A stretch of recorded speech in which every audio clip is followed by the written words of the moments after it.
하나님의 말씀 구약성경 1315페이지 스가랴서 4장 1절에서 6절 말씀 봉독합니다.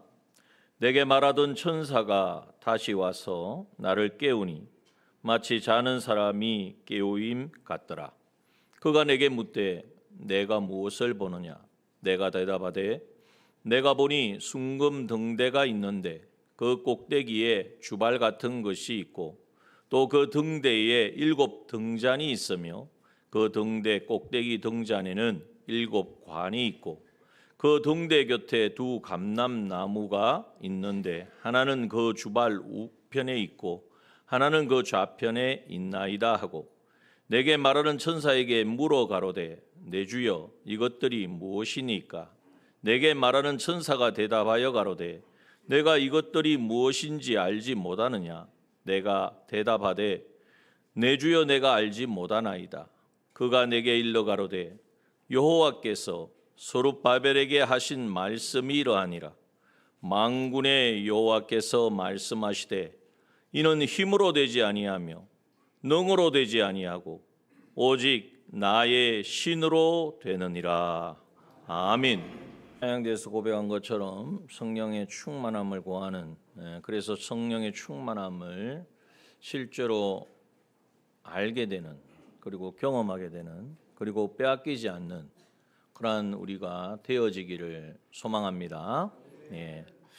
오늘 이 본문의 말씀을 우리가 택하게 된 것은 우리 지난주의 말씀에 보면 하나님께서 우리를 복중에 짓기도 전에 아셨고 하나님께서 우리를 또 하나님께서 택하여 주셨다는, 구별하여 주셨다는 그 말씀, 그래서 열방의 선지자로 우리를 세우셨다고. 어떻게 보면 그 말씀이 우리에게는 해당되는 말씀이 아니라 그 말씀을 들은 그 당시 사람에게만, 그 당시 백성들에게만 주어지는 말씀처럼 보여지지만 그것이 아니라는 것입니다. 그럴 것 같으면 성경에 기록하면 안 되겠죠. 역사서에 기록하면 됩니다. 그런데 하나님의 말씀은 역사서가 아니라 오늘날 우리의 삶의 지침이 되고 또 우리가 그 말씀을 오늘날 삶에 적용하여서 이루어 가도록 우리에게 주신 진리의 말씀인 줄 믿습니다. 예. 열방의 선지자로 세웠다라고 하시는 말씀 속에는 조금 거리감이 있어요. 열방의 선지자가 뭘까?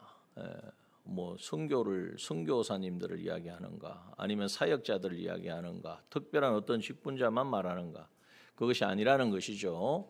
열방, 하나님을 알지 못하는 곳에 하나님이 어떠한 문제를 나타내고 그 하나님을 증거하고 그러려면 말로만 아니라 삶을 통하여서 하나님을 전하는 사명.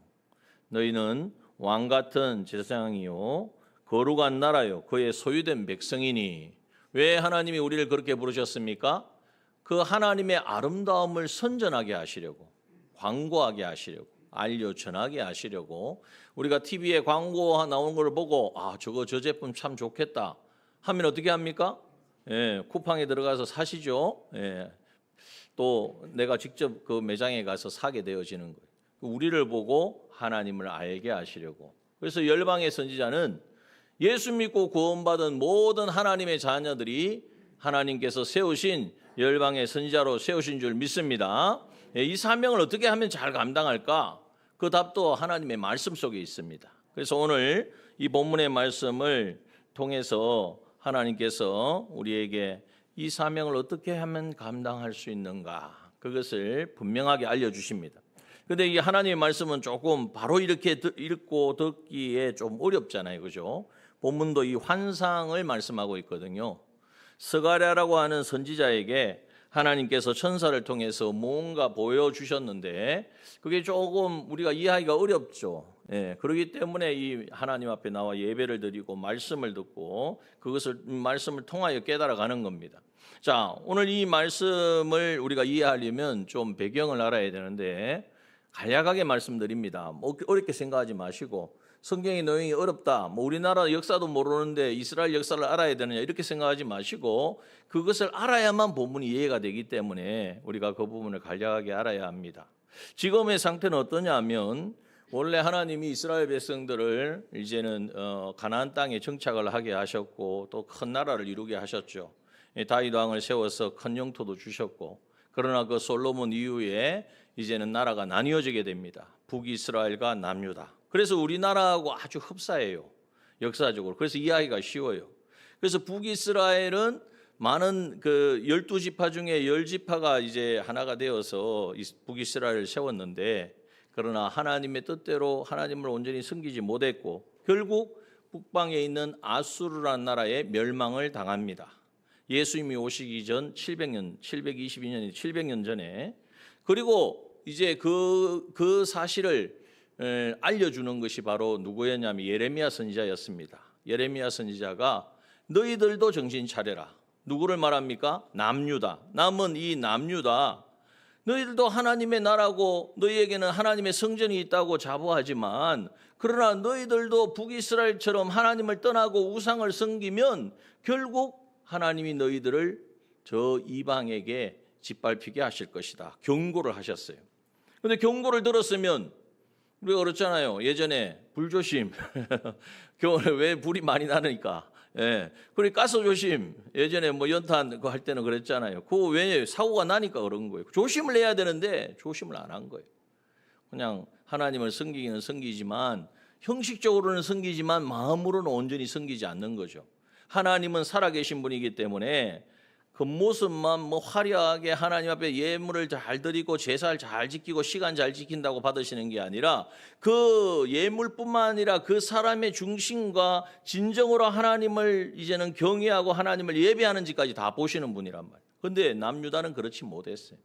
그러므로 이제는 남유다도 북이스라엘이 멸망당한 지 한 200년이 지나서 남유다도 북방에 있는 아수르를 멸망시킨 바벨론이라는 나라에 의해서 멸망을 당합니다. 그리고 그 멸망을 당하는 것이 끝이 아니고, 하나님께서 그 멸망을 당할 때에 이제 많은 3차에 걸친 공격이 있었고 많은 포로들이 잡혀갔거든요. 그리고 나서 하나님 하신 말씀이 70년이 차면, 이 포로 생활한 지 70년이 지나면 다시 너희들을 나의 땅으로, 하나님이 약속하신, 아브라함이 약속하신 그 땅으로 다시 너희들을 돌아오게 할 것이다. 이것을 약속을 하세요. 그 예레미야 선지자를 통하여 선포해 주신 것이거든요. 그런데 정확하게 70년이 지났을 때에 그 당시에 어떻게 됐냐면, 바벨론이라는 나라는 또 멸망을 하고 그 뒤에 바사라고 하는, 우리가 역사적으로 잘 아는 페르시아라고 하는 나라가 패권을 차지하고 있었거든요. 그 페르시아의 고레스 왕이 하나님 마음에 감동을 주시니까, 자, 우리 땅에 있는 바벨론의 지금 이 바사 나라의 남유다에서 끌고 온 포로들 다 돌려보내라.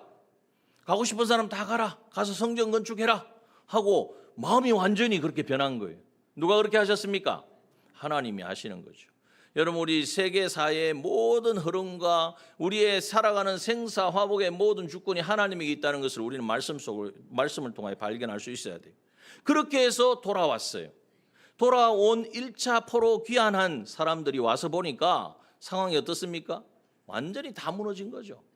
예, 완전히 땅은 황폐화되어 있고, 이제는 하나님의 성전까지도 다 이제는 무너져버렸고, 솔로몬이 지었던 솔로몬 성전이 다 회파되어지고 성벽도 다 무너졌던 거예요. 그래서 이제 뭐 나라라고 할 수 없는 상태가 되어진 것이죠. 자, 그렇게 돌아온 그들에게 하나님이 1차 주신 사명이 뭐냐? 가장 중요한 게 뭐겠습니까? 하나님의 나라니까 하나님을 섬기는 이것이 회복돼야 되잖아요. 신앙이 회복돼야 되잖아요. 신앙을 가장 상징하는 곳이 뭐냐면 성전이었단 말이에요. 그래서 성전을 재건해라 하는 말씀, 명령을 주셨어요.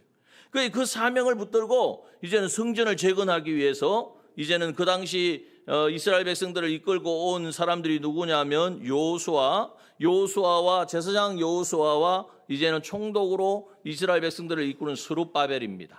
스룹바벨과 여호수아가 백성들을 이끌고 이제는 성전을 짓기 시작합니다. 그런데 성전을 짓다 보니까 이제 지대 첫 기초를 놓았어요. 근데 기초를 놓고 보니까 너무 작아요. 뭐에 비해서? 솔로몬 성전 때에 비해서 반도 안 된단 말이에요. 그러니까 너무나 마음이 아프고, 그런데 그것도 모르는 사람들이 있죠. 그래서 예전에 성전이 어떤지 뭐 전혀 경험하지 못한 사람들은 그저 성전을 짓는 거예요. 근데 성전 기초를 놓고 나니까 어떤 일이 생겼냐면 이스라엘 백성들이 이 성전을 짓고 다시 나라를 재건한다는 이야기를 주변에 있는 나라들이 들은 거예요. 주변에 있는 나라들이 그 소식을 듣고 안 된다. 왜 안 되느냐? 과거에 이스라엘 이 남유다가 그렇게 왕성할 때 다윗 때를 한번 생각해 봐라. 솔로몬 왕 때를 생각해 봐라. 우리가 그들에게 조공을 바치고 그들의 지배하에 있었는데 만약에 이스라엘 나라가 다시 건재하게 다시 재건되면 어떻게 되겠냐? 우리가 또 그들에게 매여 살지 않겠냐? 하면서 방해하기 시작하는 거예요. 어떻게 방해하냐면 여러 가지로 하지만 특별히 아직까지도 남유다는 독립이 된 게 아니에요. 바사 나라의 지배를 받고 있는 거예요. 그래서 바사 나라의 아닥사스도 왕에게 조서를 보내는 거예요. 이 사람들이 나중에 이렇게 해주면 반역을 일으킬 겁니다. 그러니 이 성전 재건을 하지 못하게 해주십시오. 라고 조서를 보냈더니 투서를 냈더니 왕이 명령을 내립니다. 성전 재건하지 마라. 고레스 왕 때는 허락이 되었지만 왕이 바뀌고 나니까 그것이 이제는 멈추게 되어진 거예요. 그리고 나서 성전 지대만 놓고 이제는 그것이 그대로 그냥 있는 거예요. 그냥 방치된 거죠. 여러분 우리도 이렇게 보면 건물을 짓다가 만 데가 많이 있죠. 북한 쪽에도 있고. 그럼 얼마나 폐허갔습니까? 예, 보기에도 정말 저거 왜 흉물처럼 보이잖아요. 이스라엘이 성전을 짓다가 마니까 마치 그와 같아진 거예요. 그런 상황에서 하나님께서는 이스라엘 백성들이 왜 하나님의 성전을 짓다가 포기하고 있느냐, 손을 놓고 있느냐 하면서 이스라엘 백성들을 다시 성전을 짓도록 독려하기 시작합니다. 누구를 통해서 할까요? 선지자들을 통해서 하는 거예요. 그 선지자가 2명인데 한 분이 누구냐 하면 여러분들이 잘 아는 학개라는 선지자입니다. 그래서 학개서가 있는 거예요. 학개서에 보면 어떻게 나옵니까? 이제는 너희들이 하나님의 전이 저렇게 황무하였거늘 너희가 판벽한 집에 거하는 것이 가냐? 하나님께서 왜 성전을 짓다가 마냐? 이렇게 이제 책망하시는 거죠. 그리고 오늘 스가랴서입니다. 오늘 읽은 이 스가랴서가 뭘 말하느냐면 하나님이 주신 사명, 미션이 있는데 그 사명을 감당하다가 어려운 일이 생겼다고 포기하고 손 놓고 있어서 되느냐 하는 것입니다. 이 일을 하나님이 주신 사명을 감당하는 그러한 이스라엘 공동체가 되기를 원하시는 거예요. 자, 왜 이 말씀을 시간을 들여서 이렇게 말씀을 드리냐 하면 오늘 우리의 삶에도 마찬가지. 하나님께서 우리를 복중에 이제는 우리를 택하시고 이제는 우리를 구별하셔서 열방의 선지자로 부르셨습니다. 어떻게 해요? 예수 그리스도의 대속의 은혜를 입혀주시고 우리를 성령으로 거듭나게 하셔서 하나님의 자녀 삼으셔서 오늘 우리가 정하신 하나님이 우리 이 주님 앞에 나온 때는 다르지만 하나님이 한 분 한 분을 부르셔서 아주 오래전에 교회가 세워질 때부터 부르신 분도 계시고 중간에 부르신 분도 계시고 또 지난주에 부르신 분도 계시고 이렇게 한 사람 한 사람을 부르셔서 하나님께서 우리 교회에 하나님이 하시고자 하는 일들을 이루어가라고 사명을 감당하라고 말씀하여 주시는 거예요. 그런데 오늘날 지상에 있는 모든 교회들이 이 사명을 잘 감당해야 되는데요. 그렇지 못하고 여러 가지 이유 때문에 사정 때문에 마치 여기에 있는 남유다 백성들이 이제는 포로에서 돌아와서 재건을 해야 되는데 성전 재건해야 되는데 하지 못하였던 이유처럼 경제적으로 지금 뭐 먹고 사는 것도 힘드는데 성전을 웬 말입니까? 하는 사람도 있단 말이에요. 또 어떤 사람은 이렇게 해가지고 의견들이 분분한데 이렇게 강요할 것이 아니라 밀어붙일 것이 아니라 사람들의 마음을 모아가지고 하나가 되어지면 그때 해야 되지 않겠느냐 하는 사람도 있을 거란 말이에요. 또 우리가 성전을 건축하려고 하니까 방해하는 요소가 얼마나 많은지 주변에 있는 사람들이 그냥 두 손 들고 자기들 힘으로만 하는 게 아니라 투서까지 바사 나라에 투서까지 보내가지고 이렇게 우리를 공격하니까 이거 계속해서는 안 되겠다라고 하는 것처럼 오늘 우리가 하나님이 우리에게 주신 사명, 물론 우리는 교회는 이제 보이는 교회는 성전은 지어졌잖아요. 그죠? 성전은 지어졌죠? 보이는 성전은 오늘과 우리가 모여서 예배드릴 수 있는 성전은 지어졌습니다. 그런데 이 성전이 보이는 성전이 다가 아니란 말이에요. 하나님이 원하시는 성전은 성령이 거하시는 전이에요. 그 성령이 거하시는 저는 뭐냐면 우리 예수 믿고 구원받은 우리 한 사람 한 사람이 성전으로 세워지기를 원하신단 말이죠. 이 성전으로 세워지는 일을 혹시 물론 열심히 하고 계시지만 여러 가지 이유 때문에 중단을 하거나 뒤로 미루거나 하고 있지는 않은지 우리 자신을 점검해보고, 그러한 우리에게 오늘 이스라엘 백성들에게 순절을 통하여 성전 재건을 명하시고 어떤 방편으로 하라고 하시는지 환상도 보여주시고 말씀도 주신 그것을 교훈 삼아서 우리의 삶에 적용하면 오늘 우리의 성전, 우리 개인의 성전, 또 우리 가정의 성전, 또 주님의 몸된 교회에 하나 되어지는 이 성전이 온전히 세워질 줄 믿습니다. 네, 이것을 분명히 깨달아야 돼요. 조금 이 역사적인 내용을 하니까 좀 길어졌지만 이해를 하시고, 자, 그래서 이제는 성전을 정말 하나님이 원하시는 그러한 성전으로 이제는 살아야 되겠구나. 이것을 우리의 마음속에 가지시고, 그러면 어떻게 하면 될까요? 어떻게 하면 될까요? 그 답은 성경에 있는 거예요. 그죠? 예, 하나님은 너무나 세밀하신 분이, 우리에게 꼭 뭐가 필요한지 정확하게 알려주시는 분이, 얼마나 놀라운 일입니까? 우리가 생각하기에는 이 벌써 몇 년 전입니까? 포로기 아니니까 500년, 지금 한 2500년 전에 쓰여진 이 성경이 오늘날 나에게 교훈하고 있다. 나의 삶에 지금 조명하고 있고 말씀하고 있다. 이 놀라운 일 아닙니까? 자, 그러면 하나님께서 우리에게 원하시는 것이 뭐냐? 어떻게 우리가 이 성전을 온전히 완수하기를 원하시느냐? 그 방편이 뭐냐? 오늘 말씀을 봅니다. 말씀을 보면 4절에 이제 이 스가랴 선지자에게 하나님께서 8개의 환상을 보여주시는데 오늘 본문에는 5번째 환상이, 그 5번째 환상의 내용이 뭐냐 하면, 깨워서 네가 무엇을 보느냐? 2절 보십시오. 내가 무엇을 보느냐? 대답하는데 순금등대가 있는데, 순금등대를 보았다는 거예요. 순금등대는 우리가 좀 익숙하지 않지만 우리가 예전에 그 성전에 대해, 성막에 대해서 공부를 할 때에 성막 안에 뭐가 있습니까? 지성소와 성소가 있고, 지성소 안에는 아무나 들어갈 수가 없죠. 언약궤가 있고. 근데 지성소가 아닌 성소에는 들어가면 왼쪽 편에 뭐가 있죠? 왼쪽 편에 네, 등대가 있죠. 그 등대가 바로 이 등대입니다. 등대. 예. 등대는 뭐 하는 거죠? 불을 계속해서 밝혀가지고 빛을 비추는 거예요. 예. 오른쪽에는 뭐가 있죠?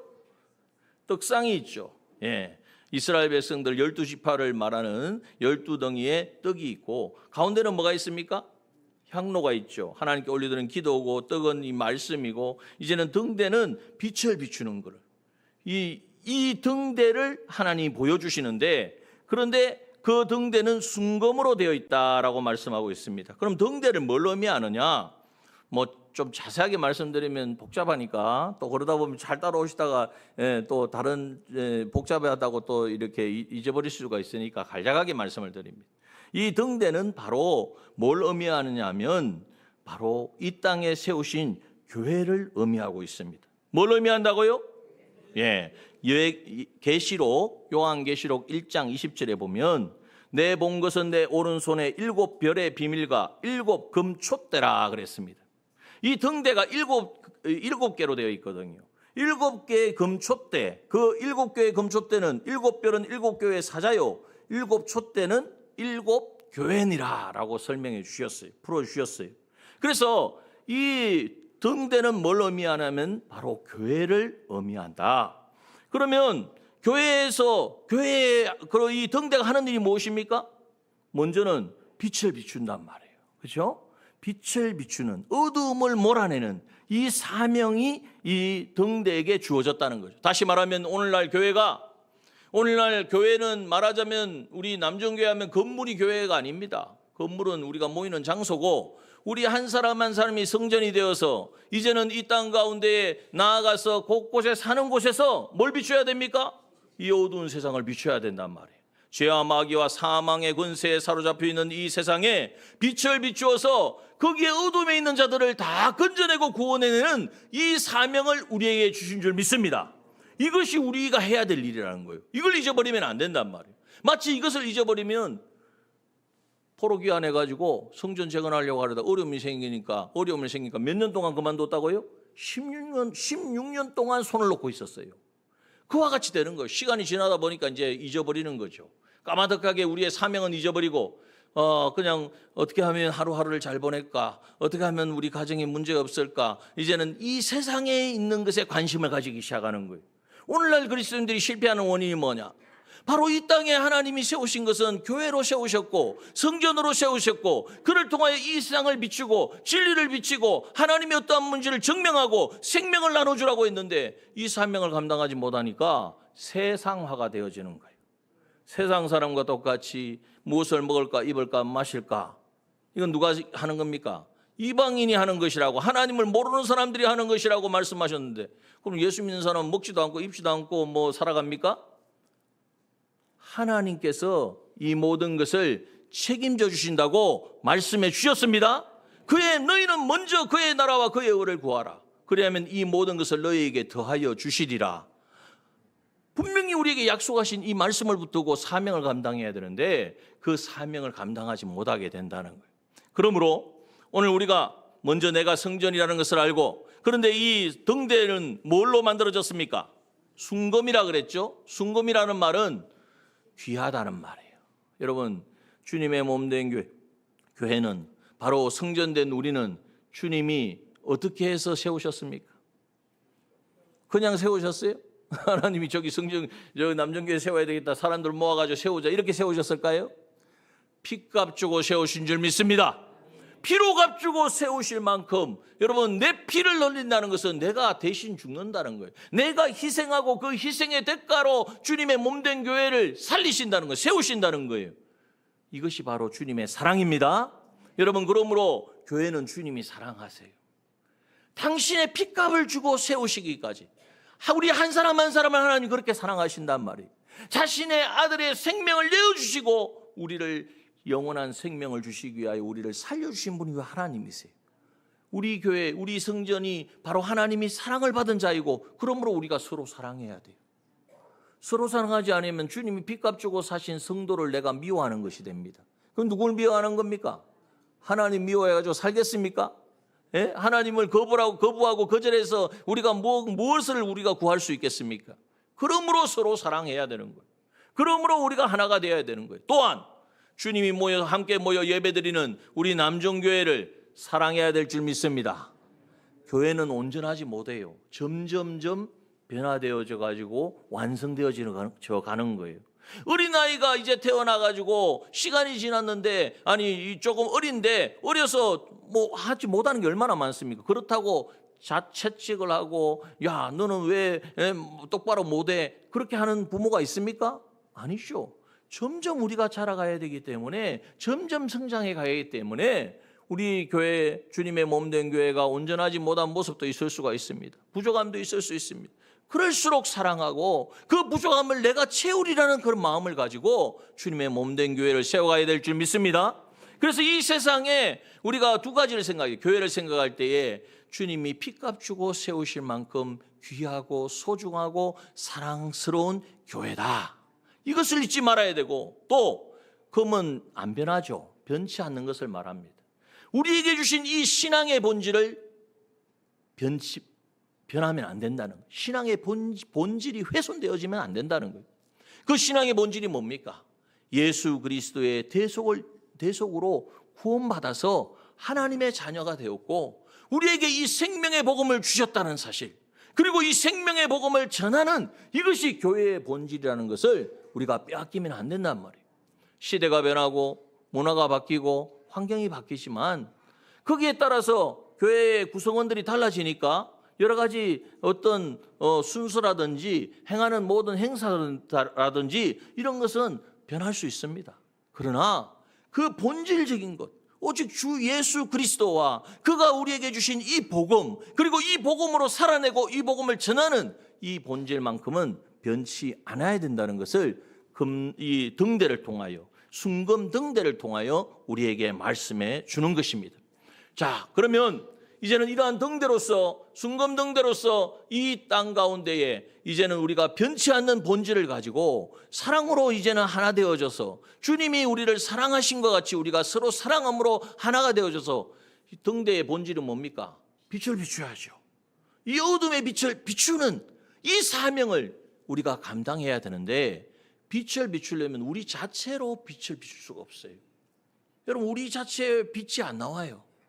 그런데 오늘 본문에 보면 어떤 말씀을 하고 있느냐 하면, 이 7 등잔이 있는데 거기에 꼭대기에 등잔에서 7개의 관이 있다 그러는 거예요. 7개의 관이 내려와 가지고 7 등잔에다가 연결되어져 있다는 거죠.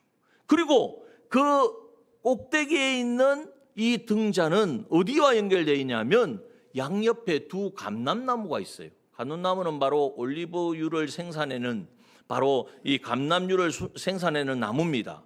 이 나무와 연결되어 있다라고 말씀하고 있습니다. 자, 그래서 이 말씀은 어떤 말씀이냐? 그 등대에서 계속 빛이 비추려면 뭐가 필요합니까? 기름이 있어야 돼요. 그 기름이 흘러서 그 기름이 태워져서 빛을 비추게 되는데, 그 기름의 원천은 어디입니까? 감람나무. 그 감람나무에 있는 감람유가 이제는 여기 등잔 꼭대기에 있는 여기의 말씀에 의하면 주발 같은 것에 모여가지고 거기서 7개의 등대로 다 연결되어져서 기름을 보내고, 그래서 빛이 비춰지게 되어 있다라고 말씀하고 있는 것입니다. 자, 그림은 내가 보내드린 그림을 한번 띄워보세요. 이거는 성경에는 나오지 않지만 이제 이 말씀을 정리해서 보면 이렇게 보여집니다. 감람나무가 있고 거기에 2 가지가 나와서 그 가지가 이제는 주발이라고 하는 가장 높은 곳에 있는 그릇에 모여지고, 거기서부터 7개의 등대로 이제는 기름이 보내어지는 거예요. 관을 통해서. 자, 되었습니다. 이 환상입니다. 이 환상이 저게 뭐냐, 저거는 입 색깔이 왜 저래, 그런 말씀 하시면 안 되고, 이거는 환상이기 때문에 그 의미만 우리에게 깨닫게 하시는 거예요. 그 의미는 뭐냐? 그러면 도대체 그 기름이 뭐냐? 그 감람나무가 무엇이며 그 감람나무에서 나오는 기름은 거기 뭘 의미하느냐? 그것을 우리만 궁금한 게 아니라 스가랴 선지자도 궁금했어요. 그래서 오늘 본문에 보면 물었잖아요. 여기에 보니까 4절에 보니까 내게 말하는 천사에게 물어 가로되 내 주여 이것들이 무엇이니까? 5절입니다. 내게 말하는 천사가 대답하여 가로되 내가 이것이 무엇인지 알지 못하느냐? 내 주여 내가 알지 못하나이다. 그러자 6절의 말씀입니다. 그가 내게 일러 가로되 여호와께서 스룹바벨에게 하신 말씀이 이러하니라. 스룹바벨 나오죠. 자, 만군의 여호와께서 말씀하시되 이런 힘으로도 되지 아니하고 능으로도 되지 아니하고. 힘은 무엇을 의미할까요? 우리가 가지고 있는 모든 것을 다 동원해서 내가 힘쓰고 우리의 재력과 우리가 가지고 있는 능력과 또 군대가 있으면 군대, 사람 있으면 조직, 어떤 재물, 어떤 힘으로도 안 된다는 거예요. 뭐가요? 이 등대에 빛이 비추어지는 것, 주님의 몸된 교회가 온전히 서서 사명을 감당하는 것, 하나님의 성도된 우리가 이 열방의 선지자로서의 사명을 감당하는 것은 우리의 능으로는 되지 않는다는 거예요. 또 뭘로 안 됩니까? 힘으로 안 되고, 또 뭘로 안 돼요? 능으로도 안 되고. 여기에 능력이라는 말은 육체의 힘, 기력을 말하는 거예요.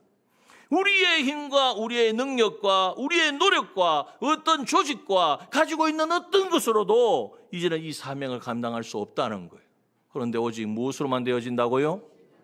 오직 나의 신으로 되느니라. 여기에 신은 이제 개역 성경에 신으로 되어 있는데 개역 개정은 영이거든요. 여기의 영은 사람의 영을 말하는 게 아닙니다. 바로 성령, 하나님의 영이신 성령을 말씀하고 있는 거예요. 성령으로 되느니라 라고 말씀하고 있는 것입니다.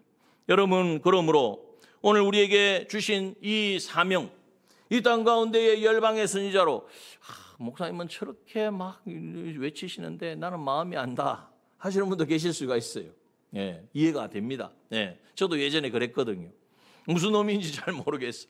열방의 선지자, 내가 지금 당장에 나 신앙도 없는데, 나 신앙도 내가 뭐가 뭔지도 잘 모르겠는데 뭘 저렇게 말씀하시나? 괜찮습니다. 하나님은 모든 것을 다 아세요. 그러나 하나님께서는 결국 우리 한 사람 한 사람을 통하여 이 어두운 세상을 비추게 하실 것입니다. 여러분, 이 어두운 세상에 우리가 빛이 있어서가 아니라 빛 대신 주님이 우리 안에 오셔서 주님과 연결되어져서 이제는 그 주님과 함께 살아가는 삶이 얼마나 복되고 얼마나 감사하고 얼마나 은혜로운 것인가, 이걸 내가 느끼고 경험하면서 그 하나님을 증거하는 삶을, 나타내는 삶은 입으로 막 교회 갑시다 안 해도 됩니다. 안 해도 저분은 뭐가 그렇게 좋아서 내가 보기에는 뭐 오늘 하루 먹을 거리도 없는 것 같은데, 뭐 가정의 어려움과 우환은 막 저렇게 많이 있는데, 그런데 저분은 얼굴이 그렇게 힘들어 보이지 않고 평안해 보여. 뭔가 믿는 구석이 있는 것 같아. 여러분, 왜 이런 일이 일어나느냐? 성전이 되어 있으니까. 성전이 되어 있고 이제는 성전에서 빛을 비추고 있으니까. 그런데 그 빛을 비출 수 있는 능력은 나에게 있지 않고 내 힘과 능력이 아니라 공급하여 주시는 그 기름이 계속 공급되어지니까 그 기름으로 말미암아 빛을 비추니까 주변에 있는 사람들이 그 빛을 보고 마치 빛을 보고 사람들이 찾아오는 것처럼, 나방이 찾아오는 것처럼 찾아오게 되더라는 것입니다.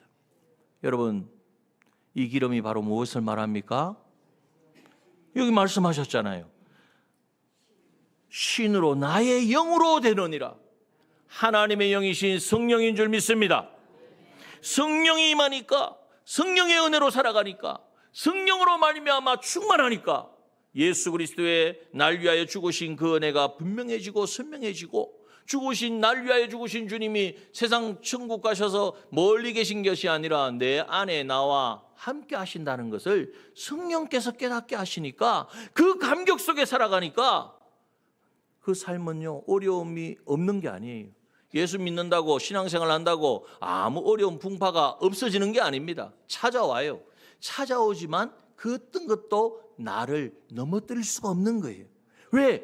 내가 능력 있는 것이 아니라 내 안에 거하시는 예수 그리스도가, 그분의 영이신 성령이 나와 함께 하고 있고, 그분을 내가 신뢰하고 믿기 때문에 그분이 반드시 선하신 곳으로, 완전한 곳으로 열방의 선지자로 세워주시기 때문인 줄 믿습니다. 여러분, 삼손이 말이죠, 사사 중에 가장 힘센 사사가 삼손 아닙니까? 삼손이 보면 사사기 15장 15절에 보면은 낙이 새 턱뼈를 가지고 사람들을 죽였는데 얼마나 죽였냐? 1,000명을 죽였다 그랬어요. 언제? 여호와의 신이 임했을 때. 그런데 이제는 여호와의 신이 떠나가고 나니까 그냥 자기 비밀을 다 그냥 들릴라한테 그냥 막 말하고, 이제 머리가 다 이제는 잘리고 나니까 어떻게 됐습니까?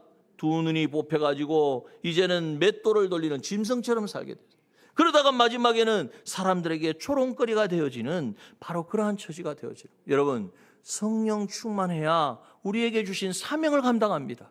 그런데 성령 충만 다 잃어버리고 하나님이 우리에게 주시는 기름을 우리가 받아 공급해야 되는데 그 성령 충만을 받지 못하고 그냥 내 생각 내 마음대로 살아가면요, 두 눈 뽑힌 그렇게 치욕스러운 삼손과 같은 모습이 될 수 있다는 것을 기억해야 합니다. 사울을 보십시오. 성령 충만하여서 이제는 하나님 말씀에 순종할 때는 승승장구했지 않습니까? 근데 악신이 들어오니까, 그걸 용납해버리니까, 성령이 아니라 악한 영이 들어오니까 다윗을 죽이려 했고 결국 하나님 앞에 버림받는 왕이 되어버렸던 것입니다. 반면에 다윗은 어떻습니까? 여호와의 영에 충만하여 있으니까, 감동하여 있으니까 하나님과 동행하는 삶을 살았고, 여러분, 골리앗을 어떻게 다윗이 이깁니까? 무슨 힘으로, 무슨 능으로 감당하겠습니까? 그러나 하나님께서는 다윗과 함께 하심으로 골리앗도 넘어뜨렸고 이스라엘의 수많은 대적들을 무너뜨리고 이제는 하나님께서 가장 위대한 왕으로 세워주셨던 것입니다. 여러분, 오늘 우리 신앙의 성공, 이렇게 말하니까 뭐 세상 성공처럼 생각하는 그게 아니고, 신앙의 성공은 우리가 하나님이 거하시는 온전한 성전이 되어지는 것인 줄 믿습니다. 이 신앙의 성공은 무엇으로 되느냐? 힘으로 되어지지 않습니다. 능으로 되지 않습니다. 애쓰고 힘쓰는 것이 인간적인 것으로 되어지지 않는다는 거예요. 오직 무엇으로 되어진다고요? 오직 성령으로 되어지는 줄 믿습니다. 그러므로 우리는 성령 충만을 구해야 합니다. 여러분, 최첨단 전자제품이 있어도요, 어떻게 해야 됩니까? 전원이 연결되지 않으면 기능을 못 해요. 얼마나 요즘 날아다니고 뭘 하더라도 전원이 공급되어지고 이 에너지가 충전되어지지 아니하면 아무 무용지물이에요. 그와 같이 오늘 그리스도인들이 우리가 아무리 정말 모든 것이 다 갖춰 있다고 할지라도 성령의 충만함을 받지 아니하면, 그 인도하심을 따르지 아니하면 정말 우리는 이 땅 가운데에 하나님의 우리에게 주신 사명을 감당하지 못하는 것입니다. 그것을 아시기 때문에 주님이 십자가에 죽으시고 부활하셔서 제자들에게 찾아오셔서 무엇을 말씀하셨습니까? 요한복음 20장에 보면 예수님이 십자가에 죽으시고 이제는 부활하신 것을 아직 보지는 못한 제자들이 두려워가지고 문을 잠그고 두려워 떨고 있을 때에 예수님이 문도 열리지 않았는데 찾아오셨잖아요. 오셔서 뭐라고 말씀하세요? 너희에게 평강이 있을지어다. 아버지께서 나를 보내신 것 같이 나도 너희를 보내노라. 두려워 떨고 있는데, 지금 어떻게 해야 될지 모르고 있는데, 예수님은 십자가에 못 박혀 죽으셨지 삶의 방편을 잃어버리고 슬픔 속에 삶의 방향을 잃어버린 그들에게 오셔서 예수님이 하신 말씀은 내가 너희를 보낸다는 거예요. 그러면서 말씀하시며 저희로 향하사 숨을 내쉬며 가라사대, 요한복음 20장 22절입니다. 이 말씀을 하시고 저희를 향하사 숨을 내쉬며 가라사대, 무엇을 받으라고요? 성령을 받으라. 성령을 받아야, 성령 충만해야 이제는 내가 너희를 보내는, 바로 내가 너희를 구원한 그 목적대로 사명을 감당하게 된다고 우리 주님이 말씀해 주셨습니다. 그래서 마태복음 28장 19절 이후에 보면 너희는 가서 모든 족속으로 제자를 삼아 아버지와 아들과 성령의 이름으로 세례를 주고, 이 사명을 감당하는, 사명을 주시잖아요. 대사명을 주시면서 이 대사명을 감당할 수 있도록 어떻게 하라고 말씀하십니까? 사도행전 1장 8절 이후에 보면 오직 성령이 너희에게 임하시면, 오직 성령이 너희에게 임하면 권능을 받고, 그 권능, 주신 권능을 받아서 예루살렘과 온 유대와 사마리아와 땅끝까지 이르러 내 증인이 되리라. 되라 말씀하지 않았어요. 되리라, 되어진다는 말씀입니다. 어떻게 하면요? 성령을 받으면, 성령 충만함을 힘입으면, 성령의 권능으로 우리에게 맡겨주신 열방의 선지자로 이제는 주님의 몸된 교회의 성전을 이루어서 이 지역사회에, 또 우리의 삶에, 우리의 가정에, 우리의 직장에 빛을 비추는 자로, 비록 우리는 연약하고 두렵고 떨고 있을지 모르지만 그 떨고 있는 제자들에게 주님이 찾아가셔서 숨을 내쉬며 가라사대 성령을 받으라. 그 성령을 받고 성령 충만할 때에 이 사명을 감당할 수 있다고 말씀하신 것처럼 오늘 우리에게도 성령 충만하라, 성령을 받으라 우리에게 말씀하시는 줄 믿습니다. 그러면 성령 충만을 어떻게 받을 수 있을까요? 많은 방법이 있지만 먼저 구하는 자가 받습니다. 나는 가만히 있는데 주의 성령이 어느 날 번개치듯이 와가지고 막 나를 변화시키는 게 아닙니다. 이 성령 충만을 받아야만 사명을 감당할 수 있고, 내가 살 수 있고, 믿음 생활할 수 있고, 성전이 될 수 있다는 사실을 깨닫는 사람은 다른 어떤 것보다도 우선해서 성령 충만을 구하게 될 줄 믿습니다. 하나님, 성령으로 나를 충만케 하옵소서. 이 두 종려 나무는 바로 하나님을 연속성을 말씀하시고 계속성을 말씀하시는데, 주의 성령이 이제는 이 성령이 우리에게 찾아올 때는 뭘로 찾아오십니까? 어느 날 갑자기 막 눈 속에 어느 날 형상이 보이는 게 아니라 말씀으로 찾아오시는 줄 믿습니다. 오늘도 말씀으로 찾아오셨잖아요. 말씀으로 찾아서 성령 충만을 받아야 사명을 감당한다고 오늘 성령 하나님 말씀하고 계십니다. 이 성령 하나님의 말씀하심을 우리가 깨달아서 기름을 받는 것은 내가 구해야 돼요. 정말 간절함으로 하나님 은혜를 주십시오. 성령으로 충만케 하여 주시옵소서. 내 머리부터 발끝까지, 내 생각도, 내 마음도, 내 삶에까지 주의 성령으로 충만케 하셔서, 성령 충만해지면 모든 게 정확하게 보입니다. 이거 이래야 될까 저래야 될까 혼란스럽고 뭐가 계산이 막 앞서잖아요. 근데 성령 충만하면 단순해요. 하나님이 기뻐하시는가? 이렇게 하면 하나님이 함께 하시는가? 그러면 됐지 뭐. 저기 가면은 막 억만금이 주어진다. 아니야. 그런데 거기엔 소돔과 고모라 같아. 그러면 쳐다보지도 않아요. 아니 이거는 여기는 정말 뭐 이거는 척박하고 아무것도 없는 데인데 그런데 그 하나님이 함께 하셔. 그러면 내가 거기 가야지. 인간의 계산이 앞서지지 않아요. 여러분, 이러한 성령 충만을 구하는 저와 여러분 되기를 원합니다. 구하라, 두드리라. 예? 구하고 이제는 찾고 두드리는 자에게 막 원하는 대로 해 주시죠? 아니에요. 성령을 주시지 않겠느냐. 무엇을 구하란 말입니까?